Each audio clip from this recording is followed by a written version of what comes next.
தயவு அனுமோனத்துள்ளான் அகண்ட வெளியாடும் எனலறிய இன்பம் இது.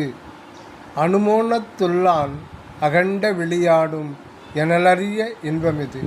கருத்தால் எண்ணி அறிவதற்கு கூடாத பெரிய இன்ப நிலை அருள் அனுபவத்தால் மாத்திரம் கூடுவதாம். இந்த அனுபவம் வழங்குகின்ற அருட்பெரும் சக்தி ஆன்ம அணுவின் அகத்தே மகா மௌன நிலையில் முகிழ்ந்து நின்று அகண்ட பெருவெளியில் பேரியக்க சக்தியோடு விளங்குவதாம்.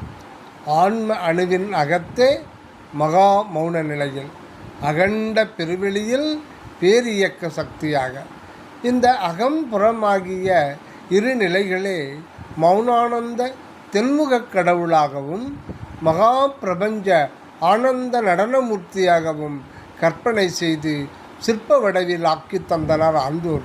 இந்த அனுமோன நிலையும் அகண்ட இயக்க நிலையும் ஒருவாறு இப்பூ உலக நிலையை இப்பூ உலக கொண்டும் யூகிக்கலாம்.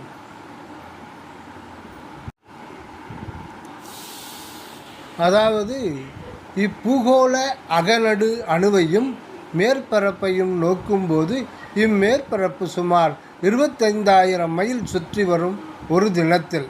அக அணுவும் ஒரு சுற்றுத்தான் வரும். அந்த அணுநிலை மிக சிறியது ஆதலின் அதன் இயக்கம் தோற்றாது அசைவர உள்ளதே போல் விளங்கும்.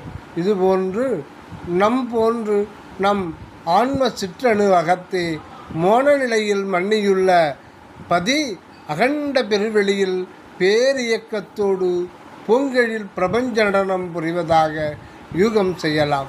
மனிதன் உள்ளழுந்திய தவநிட்டையால் ஆன்ம ஞானம் பெற்று மோனநிலை என்ற ஞான வரம்பை அந்த ஆன்மாவில் காண்கின்றான்.